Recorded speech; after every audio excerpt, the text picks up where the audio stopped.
இன்னைக்கு குழந்தைங்க சிரிக்கிறதே அதிசயமா போச்சு இல்லையா? குழந்தைங்க வீட்டில் சிரிக்க முடியுதா அப்பா அம்மா முன்னாடி? எப்ப எது பண்ணாலும் படிங்கிறான். உண்மையாக்கா? வருத்தமா இருக்குக்கா. குழந்தைங்க எல்லாம் கை தட்டுது. இந்த மாமாவை எல்லா ஃபங்க்ஷனுக்கும் கூப்பிடுங்கிறது ஒரு குழந்தைங்க எது பண்ணாலும் படிங்கிறான். படிச்சுக்கிட்டு இருக்கிறப்ப எந்திரிச்சு, அம்மா பாத்ரூம் வருது. உடனே இந்த அம்மா சொல்லுது, உனக்கு படிச்சா வந்துருமே. எனக்கு தெரிஞ்சு தண்ணி குடிச்சாதான் வரும், படிச்சா வராது. உனக்கு படிச்சா வந்துருமே, அடக்கிட்டு படி. அவன் சொல்றான், எப்படி நான் கண்ட்ரோல் ஆவேன்? அது எப்படி கண்ட்ரோல் ஆகும்? படி. அம்மா விளையாண்டு வந்துடுறேன், படி. அம்மா அங்க போயிட்டு வர, படி. அம்மா எஞ்சி நிக்கிறேன், படி. என்னன்னாலும் சரி படி. எது நடந்தாலும் பரவாயில்ல குழந்தைங்களுக்கு, ஆனால் அதுங்க படிச்சிடணும். அதனால இந்த மாதிரி குழந்தைங்களா சிரிக்கிறது அபூர்வம். தங்க நல்லா சிரிக்கணும். இன்னொன்று இங்கே இருக்கிற அத்தனை பேருக்கு சொல்கிறேன், சில பேருக்கு சில இடத்துல சிரிக்கணும்னு தோணும், சில பேருக்கு அது பெருசாக தெரியாது. நான் இப்போ ஒரு நகைச்சுவை சொல்கிறேன், ஒரு சொல்கிறேன்னு வச்சுங்களேன். சில பேர் நல்லா சிரிக்கணும்னு தோணும், சில பேருக்கு அதுக்கு பெருசாக சிரிக்கணும்னு தோணாது. ஆனால் பக்கத்தில் இருக்கிறவங்க சிரிக்கலையேன்னு சொல்லிட்டு உங்களுக்கு சிரிப்பு வந்தால் அந்த சிரிப்பை அடக்கிறாதீங்க. ஏன்னா நம்ம ஊரில் எல்லாமே அடுத்தவங்களை பார்த்து தான் செய்வோம். நாமளா வாழ்றது மிக குறைவு. அடுத்தவர்களை பார்த்து வாழ்வதுதான் அதிகம். ஒண்ணுமே இல்லை, ரொம்ப எளிமையான உதாரணம் சொல்றேன். ஒரு 5 பேர் சேர்ந்து ஒரு கார்ல போயிட்டு இருக்கீங்க நண்பர்களா. ஒருத்தர் வண்டி நிப்பாட்டு, எனக்கு அர்ஜென்ட்டுங்கிறார். மீதி 4 பேரும் சொல்லுவாங்க, நானே சொல்லணும்னு நினைச்சேன். ஒன்னே ஒன்று சொல்றேன், உங்கள் வாழ்க்கையை ஒருபோதும் அடுத்தவர்களால் வாழ முடியாது என்பதை தயவு செய்து இந்த நிமிடத்திலிருந்து உணர கற்றுக்கொள்ளுங்கள். நாம் அப்படியே கடந்து போயிடுறோம்ல, சிலதெல்லாம் படிச்சுட்டு அப்படியே கடந்து போயிடுறோம்ல. கிடையாது. நீங்க ஒவ்வொரு புத்தகமும் வாழ்க்கையில ஒவ்வொரு இடத்திலும் உங்களிடம் பேசுவதை நீங்கள் காது கொடுத்து கேட்க வேண்டும். நீங்க நல்லா ஆழமா படிச்சீங்கன்னா அந்த படிப்பு நிச்சயமாக உங்களுக்கு உதவி செய்யும் என்பதில் எந்தவித மாற்று கருத்துமே கிடையாது. நான் பாரதியின் செல்லம்மாள் ஒரு புத்தகம் படித்தேன். ஆச்சரியப்பட்டு போனேன். எதுல தெரியுமா?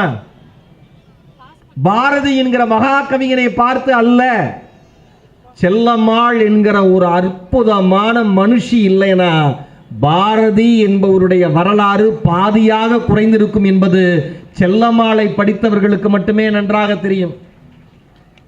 அந்த அம்மாவே கடன் வாங்கிட்டு வந்து அரிசி தானியத்தை வீட்டில் வச்சா, இந்த ஆள் எடுத்து வீட்டுக்கு எடுத்தமா இருக்கிற குருவிக்கெல்லாம் தூக்கி போட்டுவிட்டு, காக்கை குருவி எங்கள் சாதி, நீள் கடலும் மலையும் எங்கள் கூட்டம்னா அந்த அம்மாக்கு என்ன வைத்தறிச்சலா இருக்கு.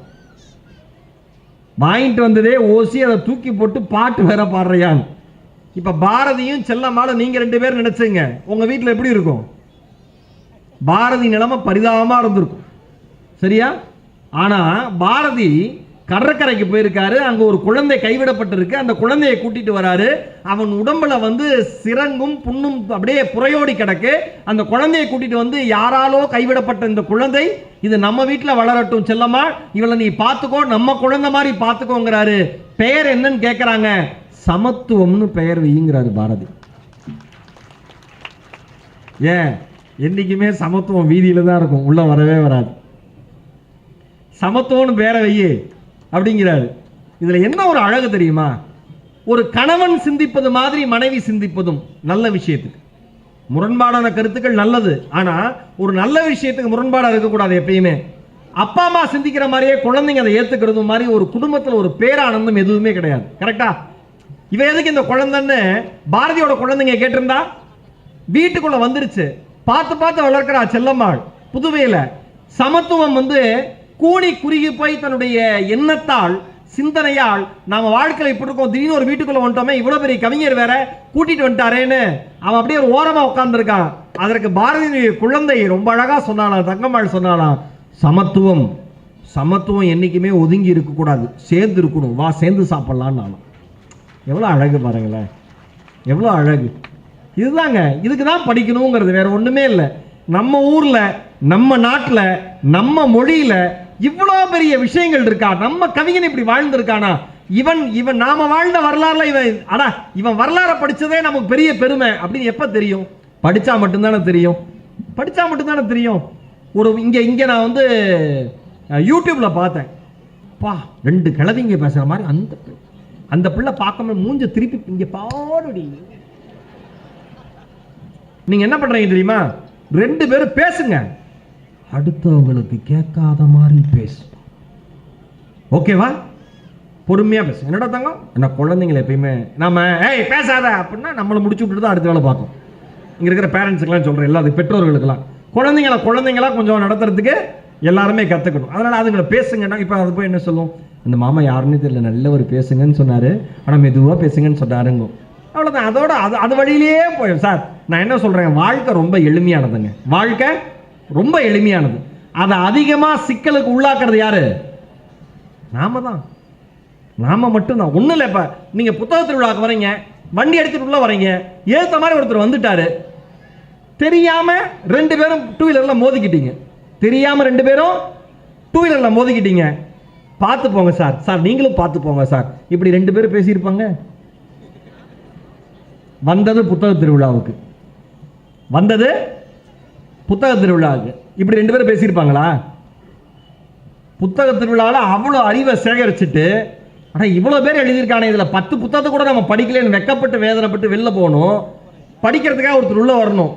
2 அறிஞர்களும் எதிரெதிரே சந்தித்துக் கொண்ட பொழுது என்ன அழகான தமிழ் சொற்களை பயன்படுத்துகிறார்கள். தமிழ்ல இந்த மாதிரிலாம் வார்த்தைகள் இருக்கானே நமக்கு ஆச்சரியமா இருக்கு. அவ்வளவு பேசிட்டு கோச்சுக்கிட்டு அவன் வீட்டுக்கு அவன் போறான். இது எப்ப இந்த கோபம் வந்து என்னைக்குமே பயன் இல்லை அப்படிங்கிறது எப்ப தெரியும்னா, நல்ல உடல் ஆரோக்கியம் இருக்கிறப்ப தெரியாது, வயசு இருக்கிறப்ப தெரியாது, பணம் இருக்கிறப்ப தெரியாது. ஆடி முடிஞ்சு அடங்குற வயசுல சில தாத்தாக்கள்லாம் நான் ரோட்ல போறப்ப பார்ப்பேன், வயதானவர்கள்லாம் பார்ப்பேன். இந்த சமுதாயம் வயதானவர்களை தள்ளியே வைக்கும். ஒன்னு சொல்றேன், உங்கள் வீட்டில் 60 வயதிற்கு மேற்பட்ட மனிதர்கள் உங்கள் வீடுகளில் இருந்தால் இறைவன் வாழ்கிற வீடாக அதை கருத கற்றுக்கொள்ளுங்கள். கிடைக்காது அந்த வாழ்க்கையெல்லாம். தாத்தா பாட்டியோடு வளர்கிற பேரன் பேத்திகள் நல்லா இருக்காங்க, அதுதான் உண்மை. நமக்கு தெரியறது கிடையாது. அவங்க எல்லாமே அவ்வளோ நல்லா இருக்காங்க.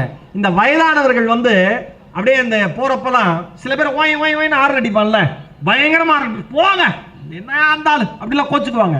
அவர் மெதுவா திரும்பி அவ்வளோ வேகமா போனவரை பார்த்துட்டு அவ்வளோ கேவலமா அவர் திட்டிருப்பாரு. கொஞ்சம் கூட கவலைப்படாம சிரிச்சுட்டு ரோட கிராஸ் பண்ணி போயிடுவார்.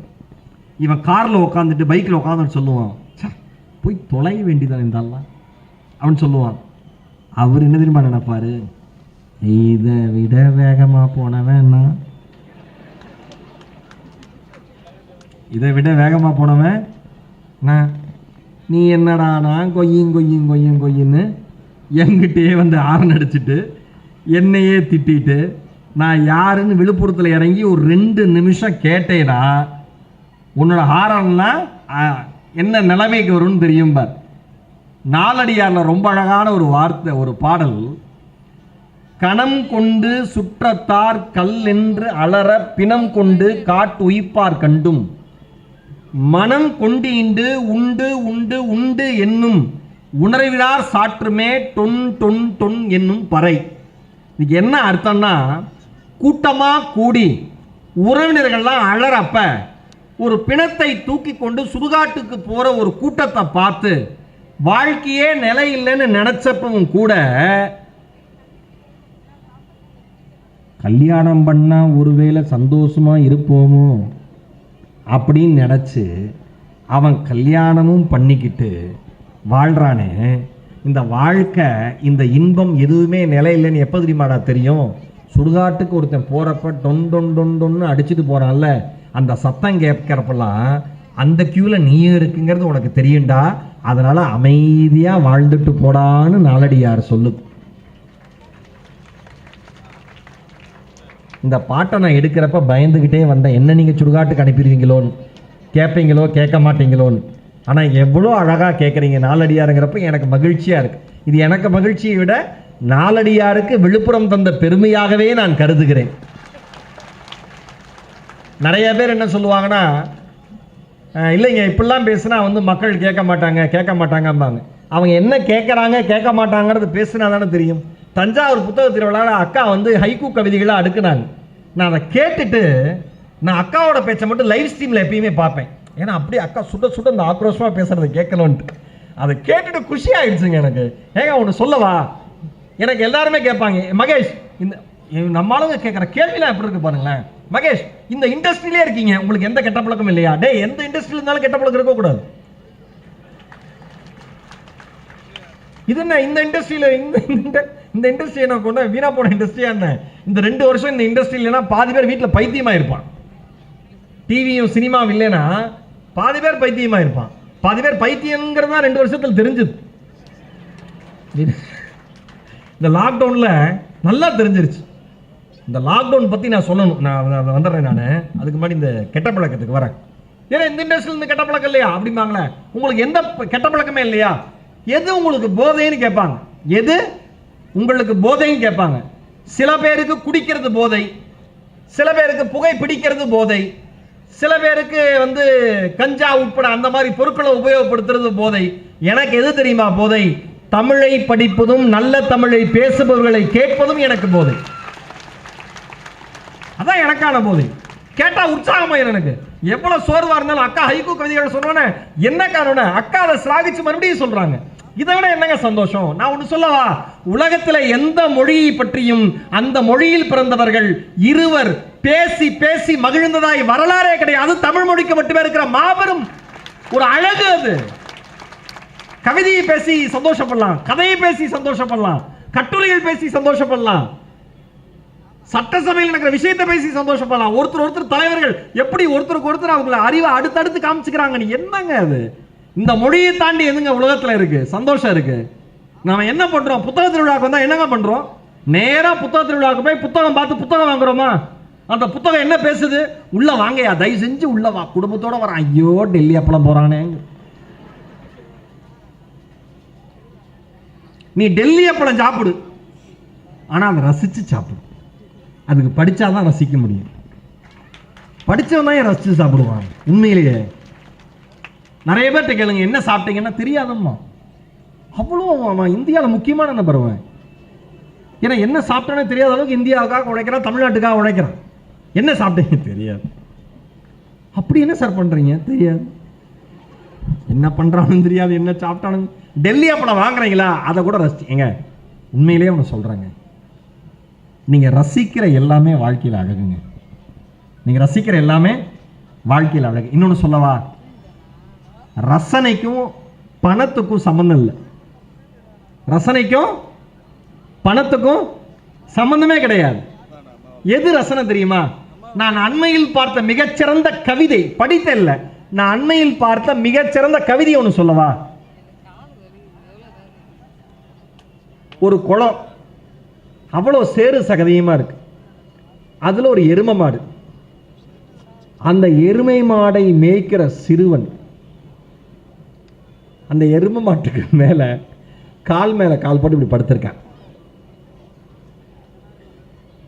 உலகத்தினுடைய வல்லரசு நாடுகளினுடைய அரியணையை விட அவன் கால் மேல் கால் போட்டு அமர்ந்த அந்த அரியணை எனக்கு பார்த்த கவிதையில் சிறந்த கவிதையாகப்பட்டது.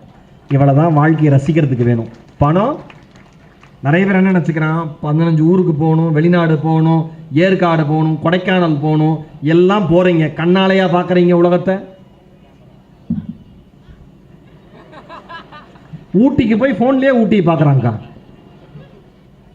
ஊட்டிக்கு போகிறான், கொடைக்கானல் போகிறான், ஊட்டியை டெலிட் பண்ணிடுறான். என்னடா ஆச்சுன்னா மெமரி ஃபுல்லாகிடுச்சு சாருங்கிறான். உனக்கு மெமரி ஃபுல்லாக, உன் மெமரியே ப்ராப்ளத்தில் இருக்கு. எதுக்கு? கண்களால் ரசிக்கலாம்ல, உலகத்தை ரசிக்கலாம்ல. எவ்வளோ அழகு. டெல்லி அப்பளம் வாங்குறீங்களா? டெல்லி அப்பளம் வாங்கணுன்னு கைகளில் வச்சு அந்த டெல்லி அப்பளத்தை கொஞ்சம் பாருங்க. அந்த புள்ளின் மீது இருக்கிற பனித்துளிகள் போல டெல்லி அப்பளத்தின் மேலே அந்த எண்ணெய் துளியல் கொப்பளம் கொப்பளமாக சின்னதுமாக பெருசுமா இருக்கும். அதை அப்படி கண்களாலே பார்த்து ரசிக்கணும். அப்புறம் அந்த டெல்லி அப்பளத்தை விற்கிற அந்த ஓனர் என்ன பண்ணுவார்னா, அந்த வடிவேல் சார் ஜோக்கில் வர மாதிரி மழை சாரல் மேலே அந்த மிளகாப்பொடியை மேலே போடுவார்.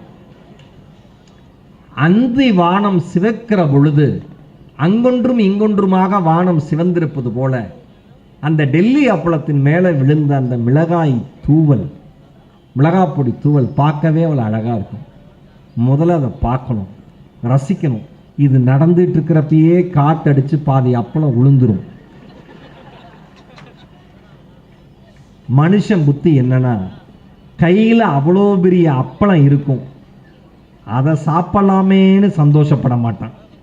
இத்தினூண்டு துண்டு விழுந்திருக்கும். பட்ஜெட்டில் துண்டு விழுந்ததுனால அந்த துண்டு விழுந்துருச்சேன்னு குனிவான், பெருசும் விழுந்துரும். வாழ்க்கை டெல்லி அப்பளத்தை வச்சே சொல்கிறேன்.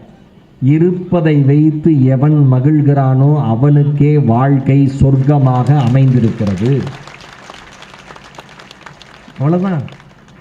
இருக்கிறத வச்சு சந்தோஷமா இருக்கும். பெருசாலாம் நீங்க ரொம்பலாம் வாழ்க்கையை கொண்டாடுறதுக்கெல்லாம் வேண்டாம்.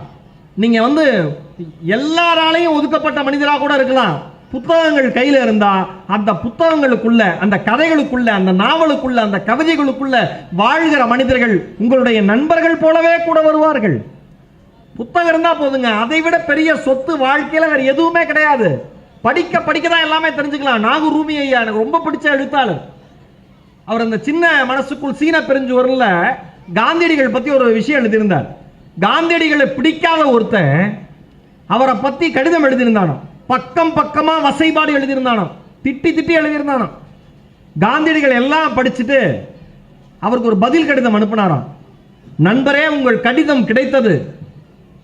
அதில் பயனுடைய ஒன்றை மட்டும் நான் எடுத்துக்கொண்டேன். அதன் பெயர் குண்டூசின்னு எழுதினாராம். அதுதான் மனநிலை. படித்தவர்களுக்கும் ஞானிகளுக்கும் புத்திசாலிகளுக்கு மட்டும்தான் அது வரும். என்ன இவ்வளவு திட்டு எழுதியிருக்கான், அவன் 5 பக்கம் எழுதியிருக்கானா, நாம 50 பக்கம் திருப்பி திட்டி எழுதுவோன்னு எழுதுனா ஒரு மகாத்மா ஆயிருக்க முடியாது. சார், இந்த உலகத்துல படிப்பதனால் ஏற்படும் நன்மைகள்ங்கிறது, நீங்க பட்டம் வாங்கிறது, பதவிக்கு போறது, பணம் சம்பாதிக்கிறது, சொந்த வீடு வாங்கிறது, தலைமுறையை காப்பாற்றுகிற அளவிற்கு பொருளை சேர்த்து வைக்கிறது, இதெல்லாம் கிடையாது. நீங்கள் துயருற்று கண்ணீர் சிந்துகிற பொழுதெல்லாம் இந்த உலகத்தில் உன்னை போல கோடி பேர் இருக்கிறார்கள். ஏன், உனக்கு கீழே 100 கோடி பேர் இருக்கிறார்கள். கவலையே படாதே. ஒரு நாள் அழுகிற நிலை உனக்கு வருகிற பொழுது மறுநாள் சிரிக்கிற நிலையும் வரும். கவலை இல்லாமல் வாழ கற்றுக்கொள் என்று சொல்லி தருவது புத்தகங்கள் மட்டும்தான். சார்லி சாப்ளின் ஒரு ஸ்டேஜில் பேசிட்டு இருக்கிறப்ப, ஒரு மேடையில் பேசிட்டு இருக்கிறப்ப ஒரு ஜோக் சொன்னோன்னே, நம்ம விழுப்புரம் புத்தகத்தில் உள்ள மக்கள் மாதிரி அவ்வளோ பெரிய கூட்டம் எல்லாம் அவ்வளோ பயங்கரமா சிரிச்சாங்களாம். உடனே அதே ஜோக்க மறுபடியும் சொன்னாராம். சிரிச்சவங்க சிரிச்சாங்களாம். அதே ஜோக்க மறுபடியும் 3வது தடவை சொன்னாங்களாம். ஒரு 4-5 பேர் அங்கங்க சிரிச்சாங்களாம். 4வது தடவை சொன்னாராம், ஒருத்தருமே சிரிக்கலையா. சார்லி சாப்ளின் கேட்டாராம், ஒரே நகைச்சுவையை நான் முதல் தடவை சொன்னப்ப எல்லாரும் சிரிச்சிங்க, 2வது தடவை சொன்னப்ப பாதி பேர் சிரிச்சிங்க, 3வது முறை சொன்னப்ப அங்கங்க இங்கேனுமா 4-5 பேர் சிரிச்சிங்க, 4வது முறை சொல்றப்ப யாருமே சிரிக்கல. நான் ஒரு கேள்வி கேட்கிறேன், ஒரு நகைச்சுவையை 4வது தடவை சொல்றப்ப உங்களுக்கு சிரிப்பு வராத மாதிரி ஒரே துன்பத்தை நினைத்து ஏன் 400 முறை நீங்கள் கவலைப்பட்டு கொண்டே இருக்கிறீர்கள்னு கேட்டார். அவ்வளவுதான். நம்மால் கேளுங்க, டீ கடை உட்கார்ந்து இருப்பார், சோகமா இருப்பார். என்னங்க ஆச்சுன்னு கேளுங்க, 20 வருஷம் முன்னாடியுமா. பாவி டேய், இதெல்லாம் எங்கடா வாழ்ந்துகிட்டு இருந்த? 20 வருஷம் முன்னாடிங்க, எனக்கு மட்டும் அது நடக்கலைன்னா நான் நல்லா இருந்திருப்பேன். 20 வருஷம் அப்புறம் என்னங்க இருந்தீங்க? இதே டீ கடையில டீ குடிச்சுன்னு. நீ எப்படி இருப்ப? நீ எல்லாம் போயிருக்கலாம். நீ டீ குடிக்க வேண்டிய ஆள், நீ எல்லாம் தீ குளிக்க வேண்டிய ஆள். ஒரே விஷயத்த சொல்லுவான்.